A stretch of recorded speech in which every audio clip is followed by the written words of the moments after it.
Forms of government. Hello दोस्तों, स्वागत है आपका अपने चैनल पॉलिटिकल साइंस फंडा पर। आज की वीडियो में हम जानेंगे कि किसी देश में किस प्रकार की फॉर्म ऑफ गवर्नमेंट वर्क करती है, ये कितने प्रकार की होती है, उनके फीचर्स क्या क्या होते हैं, और लास्ट में हम जानेंगे कि भारत में किस प्रकार की फॉर्म ऑफ गवर्नमेंट वर्क करती है। तो चलिए शुरू करते हैं फिर। जैसा कि हम जानते हैं कि एक देश 4 बेसिक एलिमेंट से मिलकर बना होता है। ये 4 बेसिक एलिमेंट्स कौन कौन से हैं? First, population. पॉपुलेशन के बिना एक देश का कोई अस्तित्व नहीं है। एक देश लोगों का एक संगठन होता है।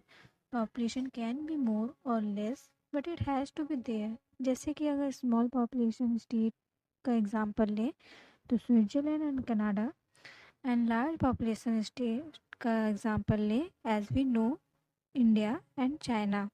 Second, territory. Territory is the second essential element of the state. Well-defined territory of a country shows that the jurisdiction of the country. The size of the territory of a state can be big or small, but it has to be definite. मतलब कि एक देश की सीमा यह निर्धारित करती है कि उस देश का अधिकार क्षेत्र किस सीमा तक निर्धारित किया गया है। Third and the most important, government. एक देश को ठीक और सुचारू रूप से चलाने के लिए, उस देश की जनता की नीड्स को पूरा करने के लिए और डेवलपमेंट के लिए हमें एक गवर्नमेंट की आवश्यकता होती है। फोर्थ, सॉवरेनिटी यानी कि संप्रभुता। A sovereign government is a government that is vested with independent and supreme authority. It has the power to make it own laws and then enforce those laws. अगर simple word में समझे तो संप्रभुता यह दर्शाता है कि एक देश अपने निर्णय को लेने के लिए, उन्हें लागू करने के लिए और अपने देश से संबंधित नीतियों को बनाने के लिए पूरी तरह स्वतंत्र हो। उस पर किसी भी प्रकार का बाहरी दबाव ना हो। जैसा कि अभी हमने जाना कि गवर्नमेंट एक देश का मोस्ट इम्पॉर्टेंट पिलर है, जो उस देश को चलाने और उस देश के डेवलपमेंट के लिए पूरी तरह रिस्पॉन्सिबल होता है। अब एक देश में दो ही प्रकार की फॉर्म ऑफ गवर्नमेंट हो सकती है। या तो वहाँ सिर्फ नेशनल गवर्नमेंट होगी, या नेशनल गवर्नमेंट के साथ रीजनल गवर्नमेंट भी होगी। यहाँ नेशनल गवर्नमेंट से हमारा मतलब है सेंट्रल गवर्नमेंट या यूनियन गवर्नमेंट से है, और रीजनल गवर्नमेंट से हमारा मतलब है स्टेट गवर्नमेंट या लोकल गवर्नमेंट। तो जिस देश में सिंगल गवर्नमेंट पावर वर्क करेगी, यानी कि वहाँ सिर्फ सेंट्रल गवर्नमेंट पावर में हो, तो इसे हम unitary form of government system कहते हैं।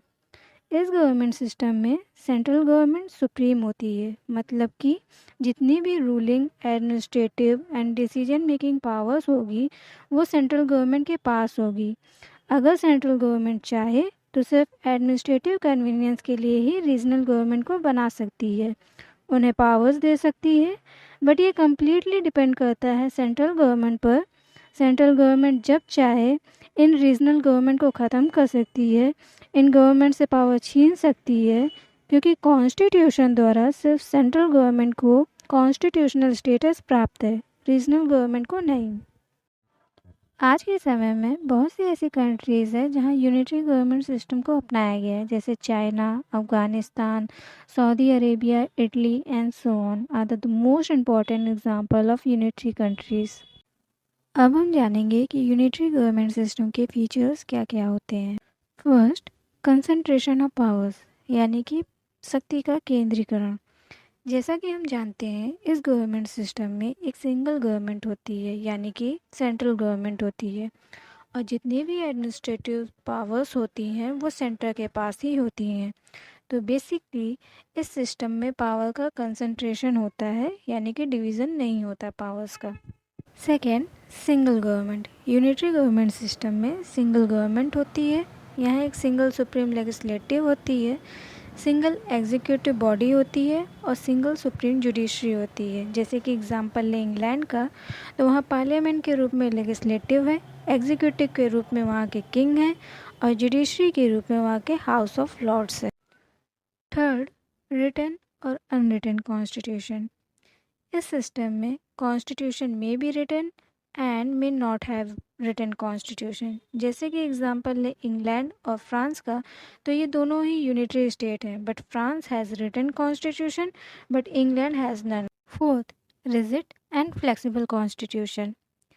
यूनिटरी स्टेट में रिजिड कॉन्स्टिट्यूशन हो भी सकता है और नहीं भी।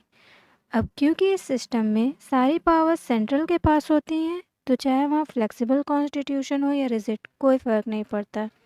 जैसे अगर हम एग्जांपल लें इंग्लैंड और फ्रांस का, तो दोनों ही यूनिटरी स्टेट है, बट इंग्लैंड का कॉन्स्टिट्यूशन फ्लेक्सिबल है, यानी कि इस कॉन्स्टिट्यूशन में अमेंडमेंट प्रोसेस जो है वो इजी है, और फ्रांस का कॉन्स्टिट्यूशन रिजिड है, मतलब इस कॉन्स्टिट्यूशन में अमेंड करना बहुत मुश्किल है।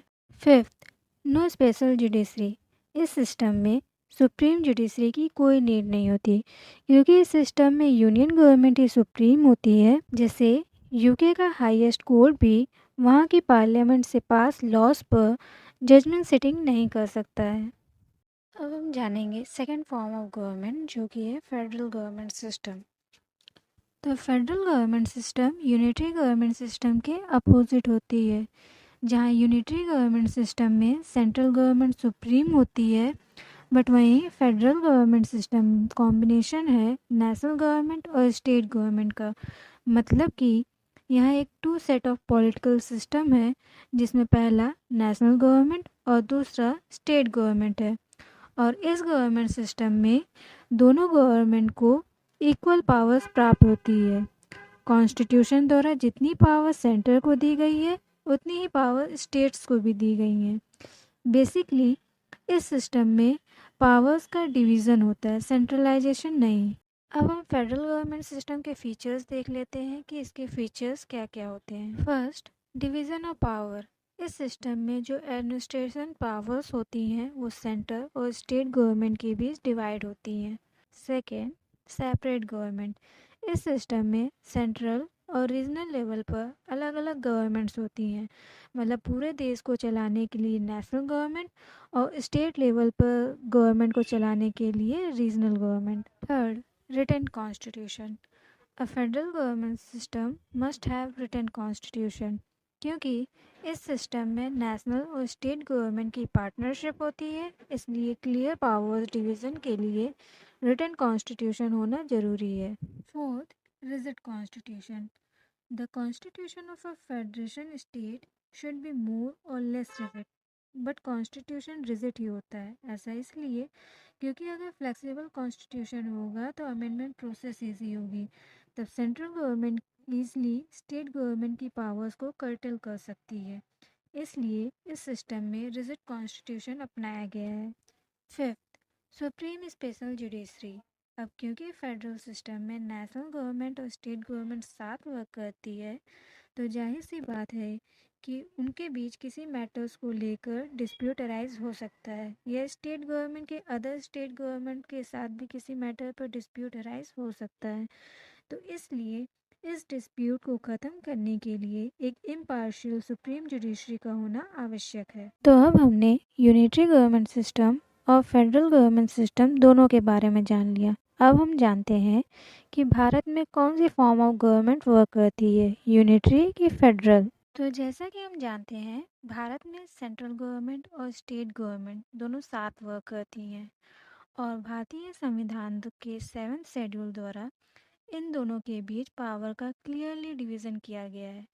तो इस बिहार पर हम भारत को एक संघीय देश कहते हैं, बट अमेजिंग बात यह है कि हम भारत को संघीय देश कहते तो हैं, बट भारतीय संविधान में कहीं भी फेडरल वर्ड का यूज़ नहीं किया गया है, और वो इसलिए क्योंकि भारत का फेडरल स्ट्रक्चर थोड़ा डिफरेंट है, जहाँ फेडरल फॉर्म ऑफ सिस्टम में नेशनल और स्टेट गवर्नमेंट को इक्वल पावर दी जाती है। वहीं भारत में क्या है, भारत में सेंट्रल को स्टेट से ज़्यादा पावर दी गई है। इसके साथ ही भारत में कुछ यूनिटरी एलिमेंट्स भी मौजूद हैं, जैसे इमरजेंसी के टाइम पर स्टेट गवर्नमेंट से काफ़ी पावर्स छीन ली जाती है, और उस टाइम स्टेट्स सबॉर्डिनेट हो जाती हैं सेंट्रल गवर्नमेंट के। तो इस तरह भारत ना तो पूरी तरह संघीय है और ना पूरी तरह यूनिटरी, इसलिए हम भारत को एक अर्धसंघात्मक यानी कि क्वासी फेडरल स्टेट बुलाते हैं। क्वासी फेडरल वर्ड का सिंपल मतलब ये है कि सेंट्रल और स्टेट के बीच क्लियरली पावर डिवीज़न किया गया हो, बट फिर भी सेंट्रल गवर्नमेंट को ज़्यादा पावर दी गई हो स्टेट गवर्नमेंट से। अगर आपको मेरी ये वीडियो अच्छी लगी हो तो please like the video, share the video and please subscribe the channel. फिर मिलते हैं नेक्स्ट वीडियो में एक नए टॉपिक के साथ। तब तक के लिए बाय बाय, टेक केयर।